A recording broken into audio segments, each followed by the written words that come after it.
E aí, pessoal, tudo bem?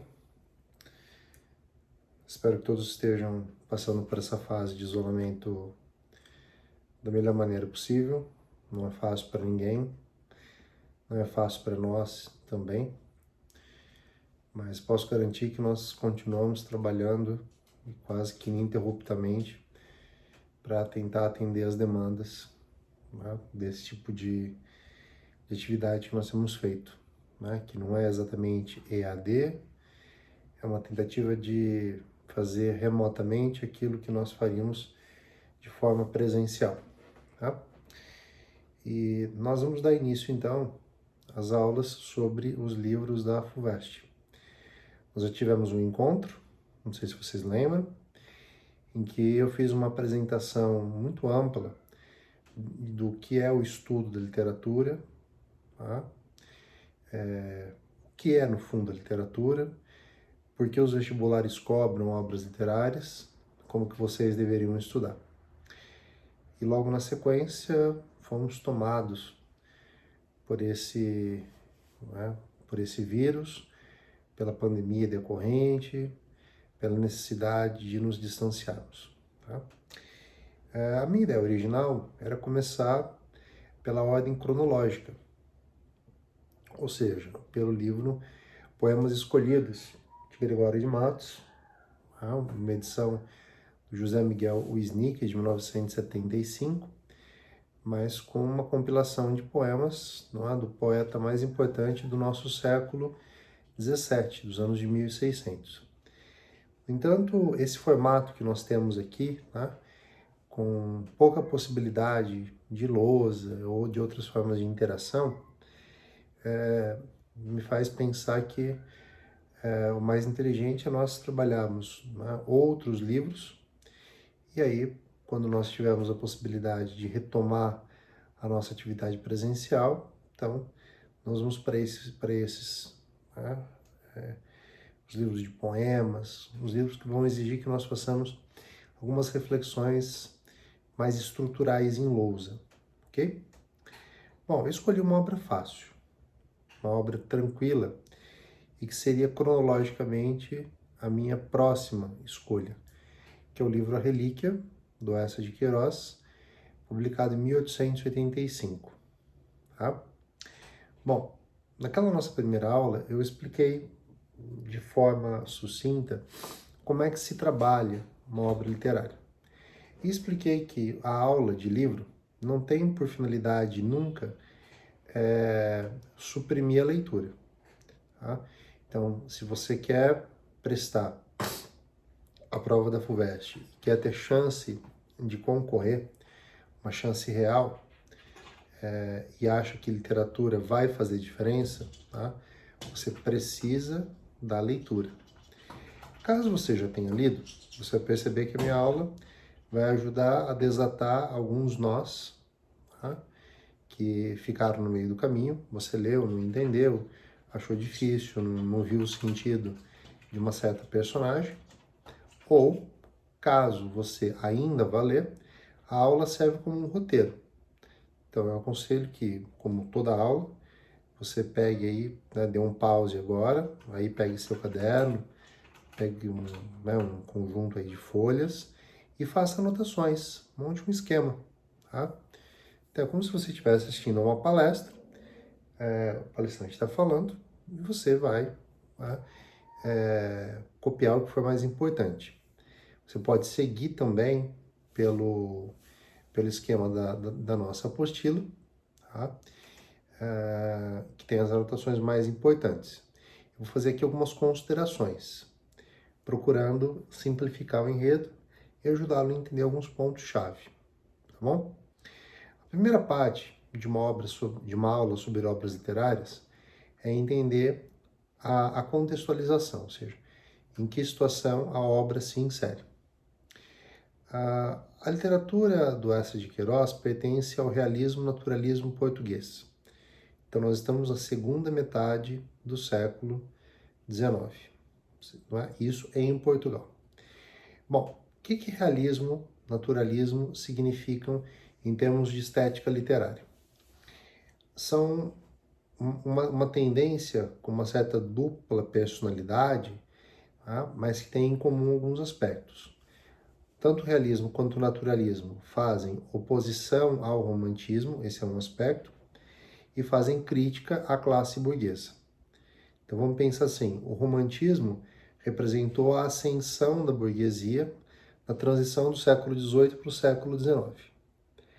Ascensão da burguesia, necessidade de idealizar a burguesia.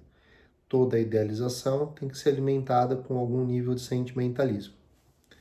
Tá? O realismo surge na sequência como reação, portanto, opondo-se a, procurando demonstrar o quanto havia de ingenuidade na mentalidade romântica, tá? Então, o quanto era ilusório um mundo burguês pintado pelo romantismo, tá? E aí, por trás da ilusão, os elementos criticáveis. A família burguesa, pela lente do romantismo, é a família perfeita, aquela família de comercial de margarina. Né? O pai é um homem muito bonito, a mãe é uma mulher muito bonita, as crianças maravilhosas correndo em câmera lenta, o Golden Retriever atrás, né? Naquele gramado maravilhoso. A criança suja a camiseta com uma bola, a mãe põe uma camiseta para lavar numa máquina de 15 quilos. Isso é o mundo perfeito, idealizado pelo romantismo e ainda hoje alimentado pela nossa publicidade.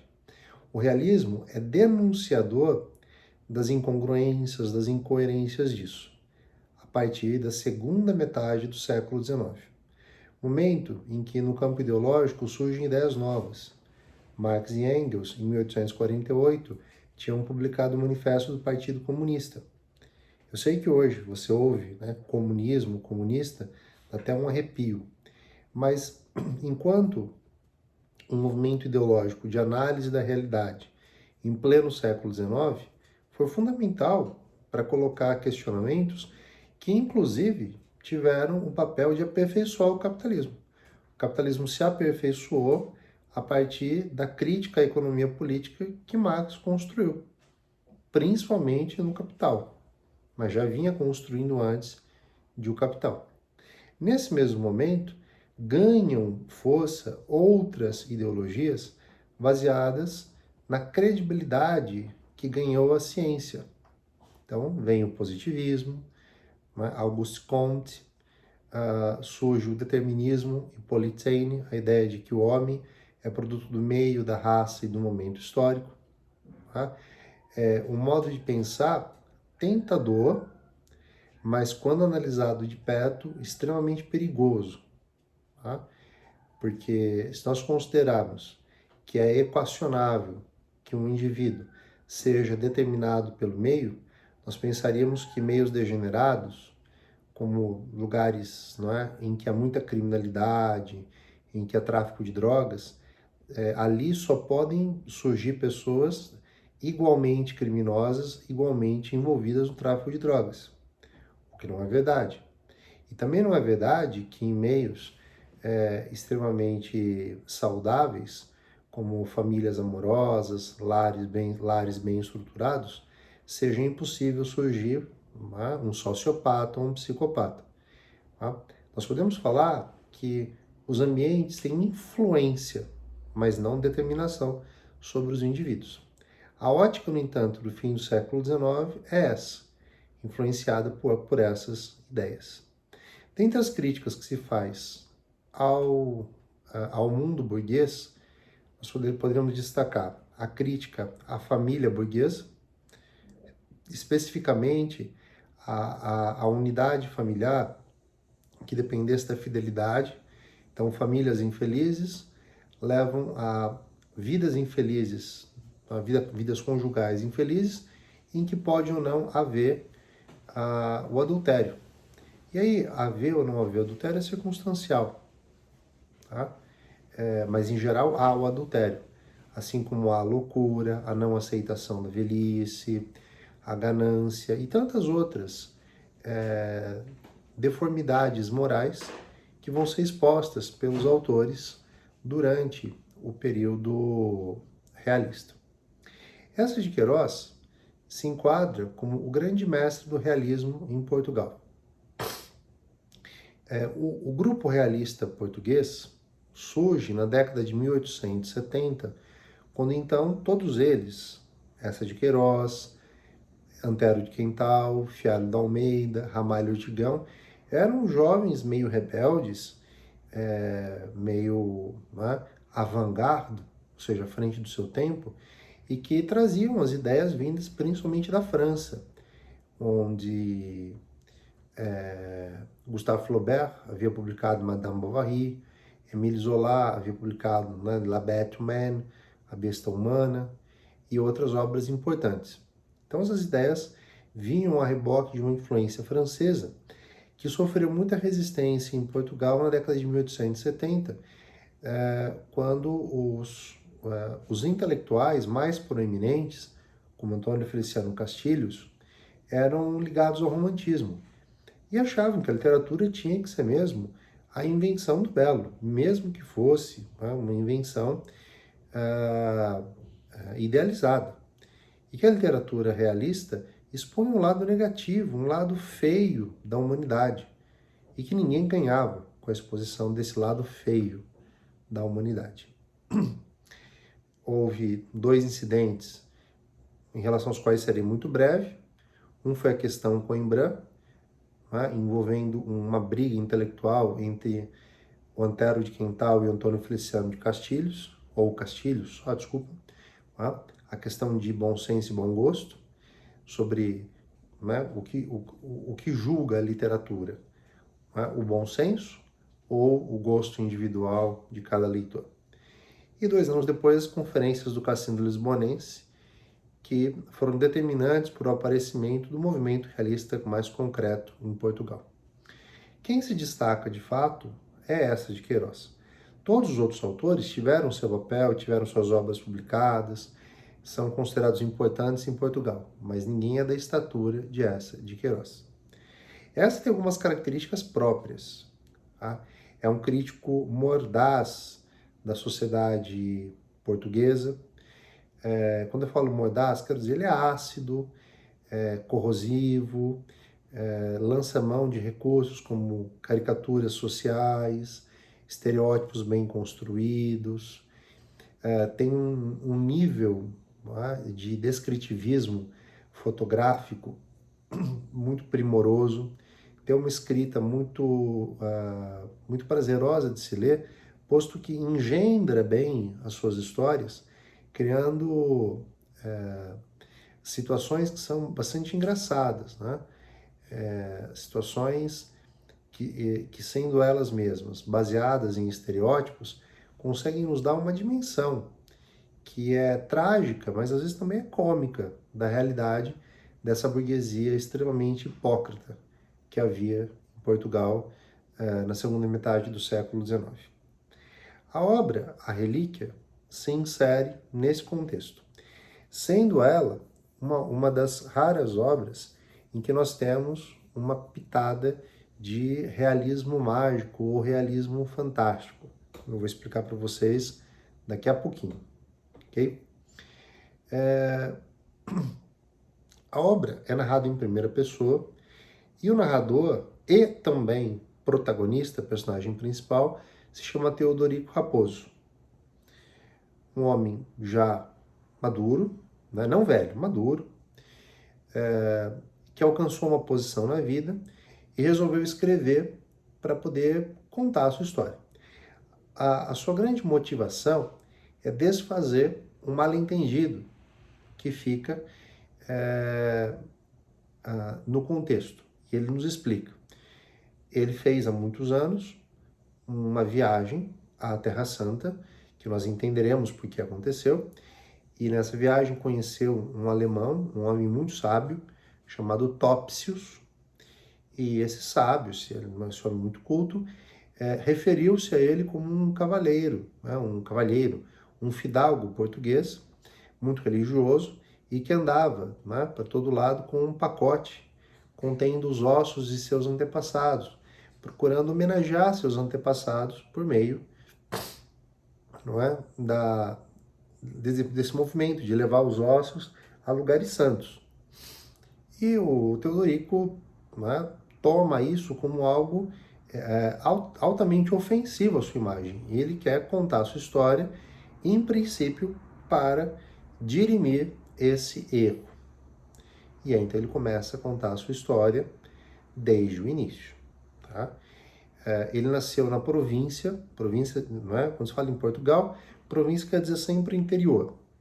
A mãe morreu logo que ele nasceu, ele passou um tempo, né, até os seus 6, 7 anos com o pai, que era um homem bom, um homem justo, um homem honesto, mas que não tinha muitos bens. Ele tinha uma tia, a Dona Maria do Patrocínio Neves, que havia dado uma fortuna muito grande do comendador Godinho por ser puxa-saco dele, por ser uma beata que ficava atrás do comendador o tempo todo.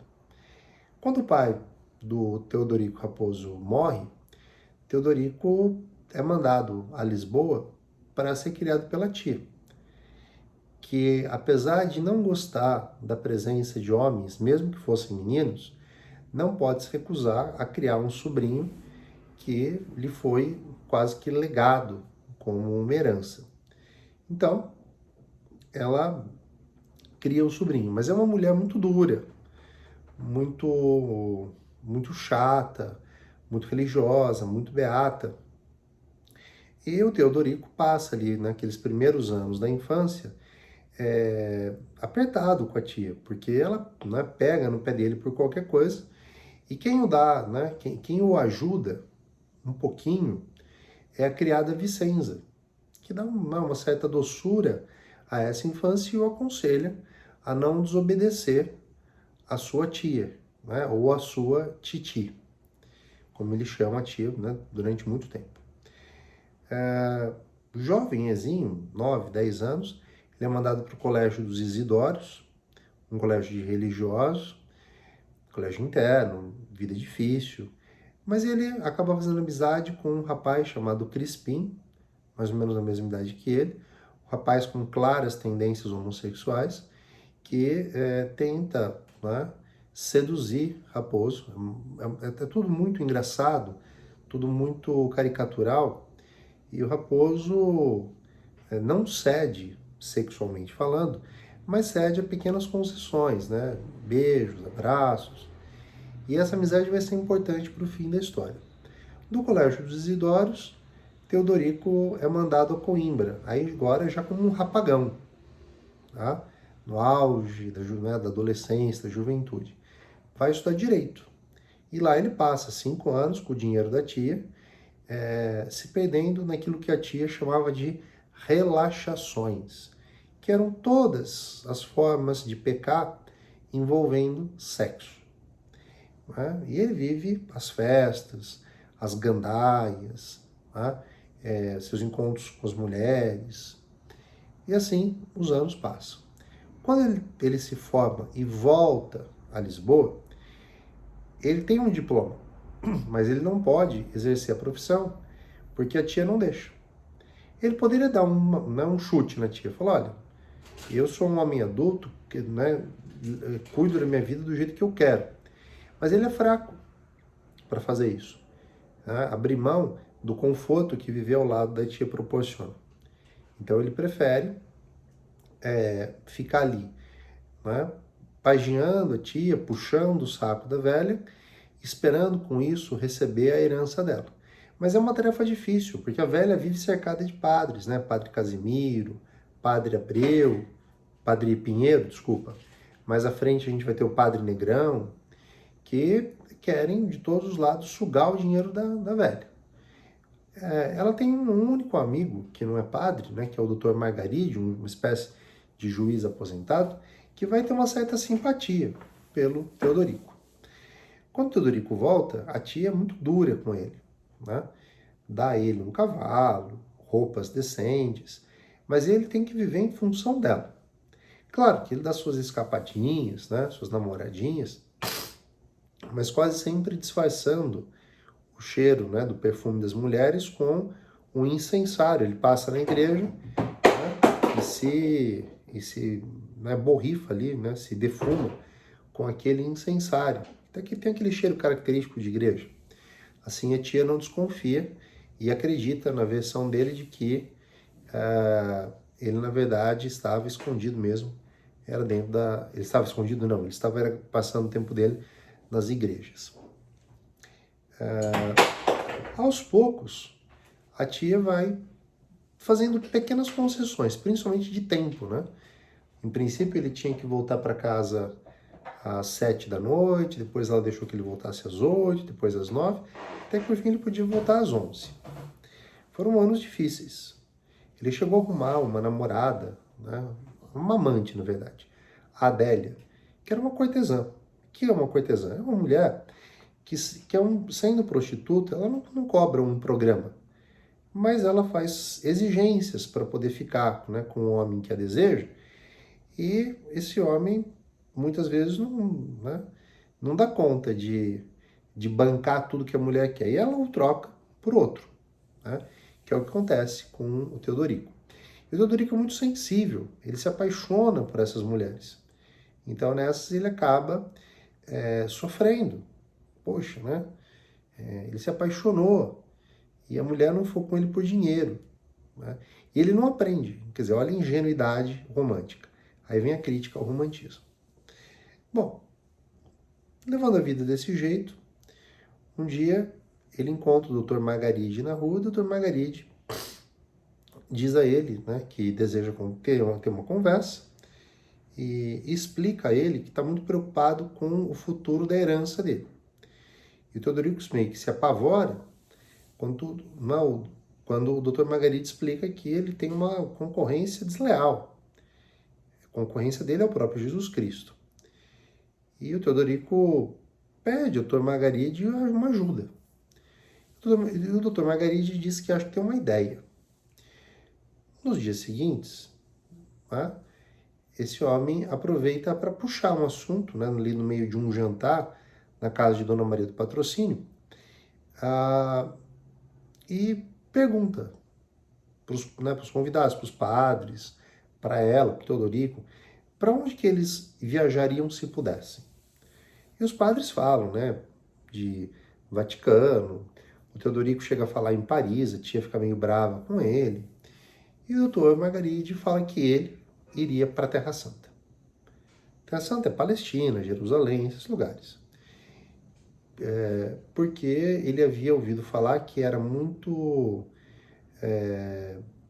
estava muito em voga aquilo, né, para salvar a alma das pessoas. Mas que ele lamentava muito, porque ele não tinha, né, um parente, um filho que pudesse fazer por ele. Então ele pergunta aos padres se, caso ele tivesse um filho, por exemplo, o filho poderia fazer viagem no lugar dele. Os padres que não perceberam a jogada confirmam. Os padres não sabem nada, né? Eles só acham.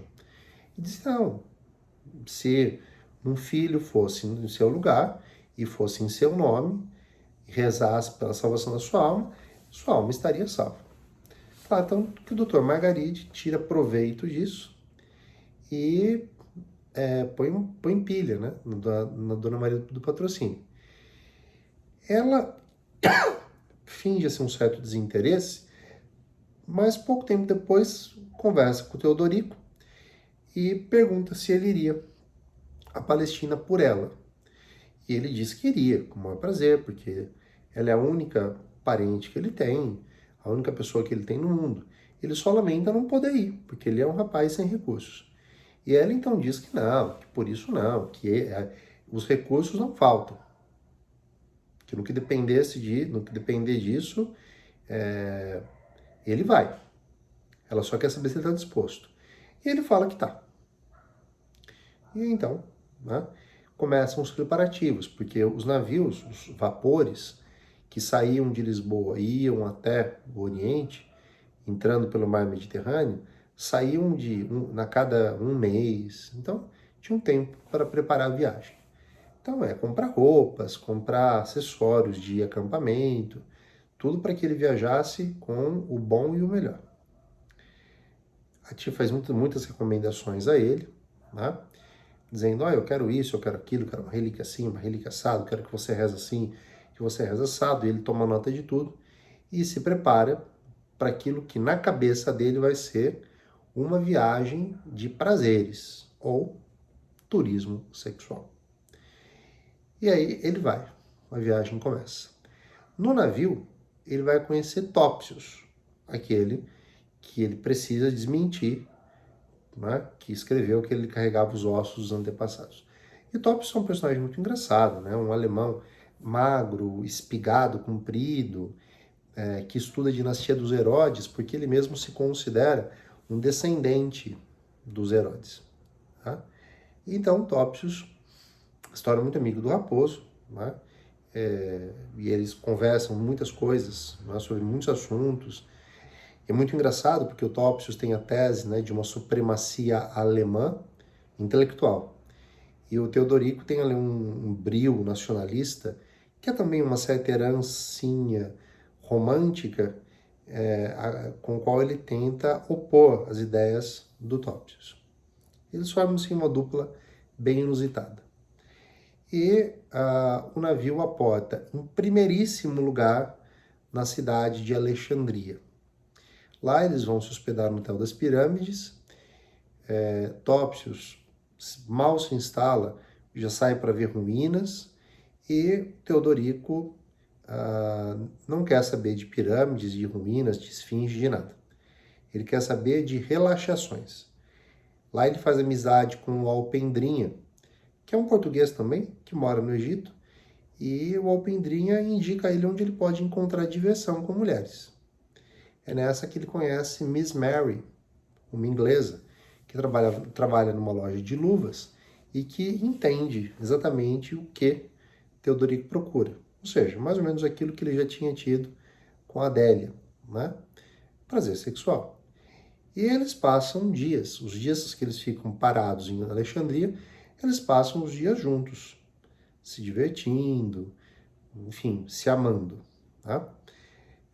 Mas esse tempo é curto, porque ele tem que seguir viagem, e quando ele segue viagem, ele se despede dela, muito chateado, muito aborrecido por ter que deixá-la em Alexandria, e ela então pega a camisa de dormir que eu vi usado na noite anterior, que está com o perfume dela, faz um pacotinho, embrulha naquele papel tipo papel de padaria, um papel meio marrom, né? Papel pardo, e deixa um bilhete dentro, né?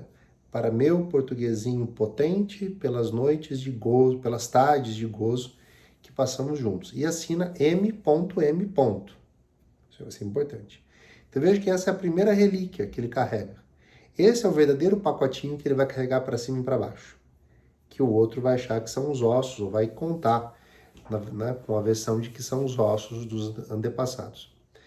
E eles vão embora de Alexandria, e o Teodorico sofre muito, chora, fica melancólico, o que reforça um caráter de uma mentalidade ingênua profundamente criticável, né? Já que a mulher não tinha o menor interesse nele, apenas interesse no dinheiro dele, da tia, na verdade. Tá? Faço aqui uma pausa, tá? Para que os vídeos caibam no canal do YouTube, e daqui a pouco eu volto com a segunda parte, ok? Então, aguenta aí.